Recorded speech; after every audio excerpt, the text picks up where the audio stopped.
ऋषि शर्मा जी, रांची से। राधा वल्लभ श्री हरिवंश। महाराज जी, आपके चरणों में कोटि कोटि नमन। महाराज जी, सांसारिक जीवन में चुनौतियां आती रहती हैं और हमें लगने लगता है कि हमें सहायता की आवश्यकता है, तो हम प्राय प्रभु से सहायता मांगने लगते हैं। महाराज जी, एक और लगता है कि परमेश्वर तो परम पिता हैं, तो उनसे सहायता क्यों मांगे? मगर ये इसीलिए दिलाने मांगनी चाहिए कि वो परम पिता है, हम उनके बच्चे हैं और उन्हीं के द्वारा रचा हुआ ये मायामय जगत है। तो हमें मांगनी चाहिए जब तक मांग है। जब मांग खत्म हो जाएगी तो उसे प्रेम कहते हैं। अगर हम प्रभु से ही केवल मांगे तो भगवान उदार भक्त कहते हैं।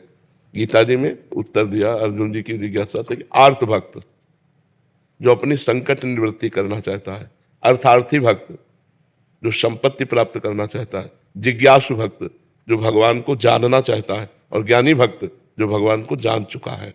चार का वर्णन किया है। तो दो तो मायाकृत है और दो अध्यात्म में है। जिज्ञासु जो भगवान को जानना चाहता है वो मायाकृत नहीं है, वो भगवान को जानना चाहता है, और ज्ञानी तो भगवत स्वरूप है ही। ये दो भक्त जो है आर्त और अर्थार्थी, संकट निवृत्ति और धन प्राप्ति, ये इसमें लगभग सब आ जाएंगे। एक दो भक्त ऐसे होंगे जो ज्ञानी में और जिज्ञासु में होंगे, लाखों में नहीं, सब इसी में होंगे। कोई संकट पड़ा तो भगवान से प्रार्थना करते हैं, क्योंकि ईश्वर है, वो जगत के स्वामी हैं। अब हम किससे प्रार्थना करें?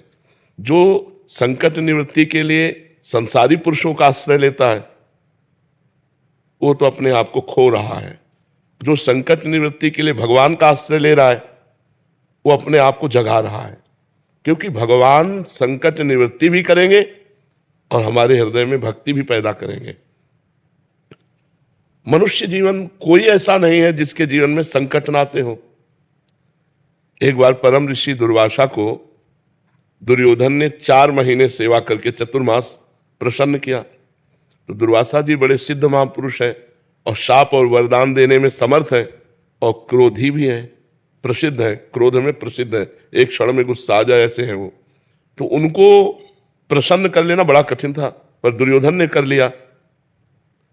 अब वो जलता था पांडवों से, यद्यपि उस समय पांडव वनवास में थे। तो उसने विचार किया कि पांडवों का विनाश मांग ले, पर सोचा कि अगर सीधे विनाश मांगा तो हमारे ऊपर ही क्रोधित ना हो जाए। तो उसने कहा कि प्रभु 4 महीने हमारे यहाँ आपने सेवा का अवसर दिया, एक दिन हमारे बड़े भाई युधिष्ठिर को भी सेवा का अवसर दीजिए, 60,000 शिष्य साथ में।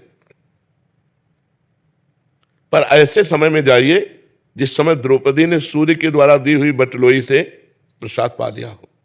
जब युधिष्ठिर जी के पास बहुत से ब्रह्म ऋषि भी वनवास में साथ गए, उनको बड़ा लगा कि राज परिवार से भोजन इन सब ब्रह्म ऋषियों का हो जाता था, अब कैसे होगा? तो उनको विचार आया कि संपूर्ण जगत को प्रकाश देने वाले भगवान सूर्य ही हमें रास्ता दिखाएंगे। तो भगवान सूर्य की आराधना की। तो भगवान सूर्य ने एक बटलोई दी थी, और उस बटलोई का प्रभाव था जब तक द्रौपदी जी पा नहीं लेंगी तब तक चाहे करोड़ों अरबों लोग आ जाए, उसी से सारा भंडारा हो जाएगा, उसी से सब्जी, उसी से खीर, उसी से पूरी, जो जो चाहो, जो संकल्प करोगे वो बटलोई दे देगी।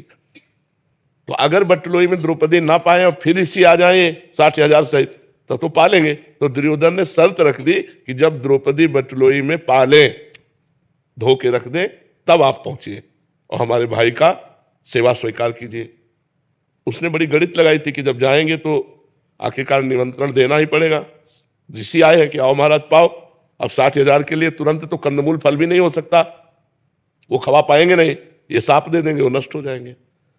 जो दुष्ट प्रकृति का होता है वो बड़ी से बड़ी साधना का फल भी दूसरों का नाश मांगता है, और दूसरों का नाश मांगने वाले का दूसरे का हो कि ना हो उसका पहले नाश हो जाता है। अब दुर्वासा जी ध्यान के द्वारा देखा कि जब द्रौपदी जी बटलोई में से प्रसाद पा लिए और धो के रख दिए, सोई पहुंच गए। अब गृहस्थ धर्म का एक सबसे बड़ा धर्म है आतिथ्य धर्म। आतिथ्य धर्म दरवाजे पर आए हुए का स्वागत करना। अतिथि कहते हैं जिसका कोई परिचय न हो, कोई तिथि तारीख निश्चित न हो और आ जाए तो वो भगवान है, ऐसा हमारे शास्त्र कहते हैं। अतिथि देवो भव। कम से कम 3 बातें तो हम कर ही सकते हैं अतिथि के साथ। मृदु वचन, राधे श्याम, आइए आइए पधारिए, आसन, कुर्सी, कुछ ना कुछ बैठिए, जल पीजिए, भोजन पाइए, ये बातें तो हम कर ही सकते हैं ना। इसके बाद अगर वो मांग करता है हमारे पास नहीं है तो हम निवेदन कर सकते हैं कि हम आपको नहीं दे सकते। लेकिन अतिथि को ये 3 बातें तो जल, भोजन आसन, मृदु भाषण, ये तो किया जा सकता है। युधिष्ठिर जी तो साक्षात धर्मराज का स्वरूप है।